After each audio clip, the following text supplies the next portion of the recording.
قرآن مجید کی جو آیہ کریمہ میں نے تلاوت کی ہے نا، سورہ آل عمران کی آیت نمبر 181 کا ابتدائی حصہ ہے۔ فرمایا لقد سمع اللہ قول الذین قالوا ان اللہ فقیر ونحن اغنیاء۔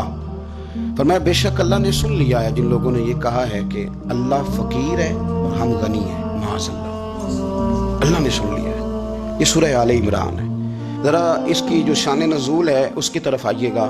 حضرت صدیق اکبر رضی اللہ تعالیٰ عنہ گزر رہے تھے تو یہودیوں کا بڑا رہنما، مقتدا، بڑا عالم، تورات انجیل جاننے والا، وہ نہ بیٹھ کے یہودیوں کو کچھ پڑھا رہا تھا، سکھا رہا تھا۔ تو حضرت صدیق اکبر توحید پرست، عقیدے کے پختہ، راسخ العقیدہ مسلمان اس کے قریب سے گزرے تو فرمانے لگے، اس کا نام فنحاس تھا، کہنے لگے او فنحاس، تجھے بھی پتہ ہے، تیری تورات میں بھی لکھا ہے، تیری کتابیں بھی جانتی ہیں کہ سچ وہی ہے جو میرے محبوب کریم علیہ السلام ارشاد فرماتے ہیں، جو سید عالم صلی اللہ علیہ وسلم بتاتے ہیں وہ سچ ہے، تجھے پتہ ہے، تو ان لوگوں کو توحید کی دعوت کیوں نہیں دیتا؟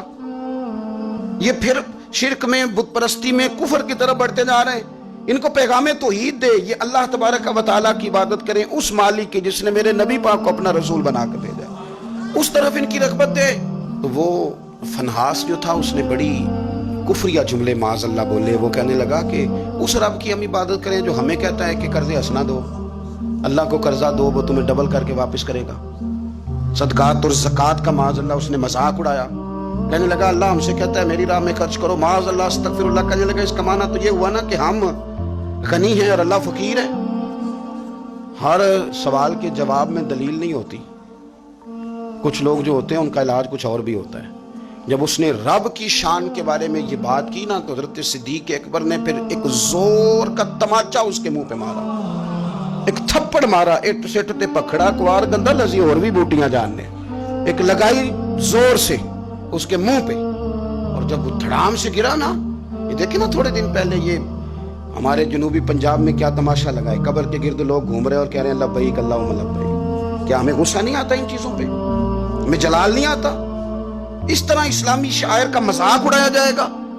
شرم نہیں آتی ان لوگوں کو؟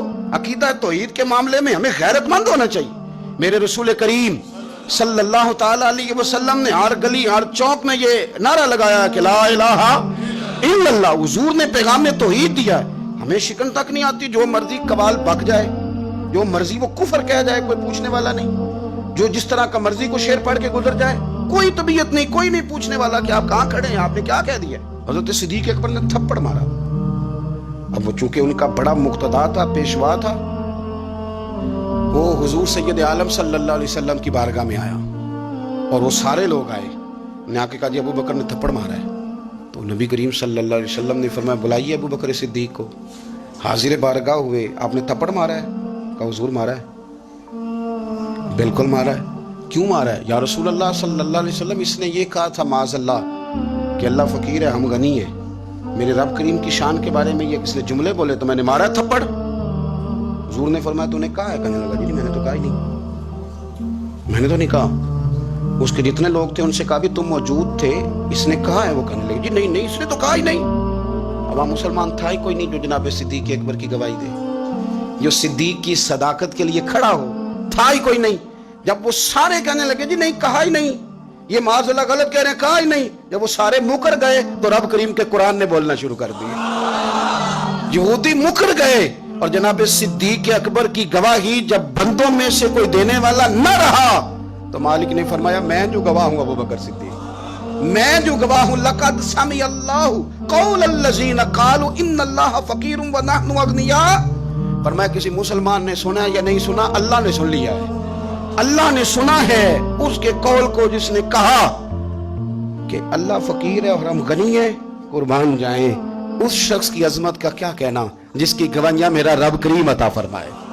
وہ اتنے بڑے آدمی بیاں ہو کس زبان سے مرتبہ صدیق اکبر کا کہ محبوب خدا محبوب ہے صدیق اکبر کی، اتنی بڑی شخصیت۔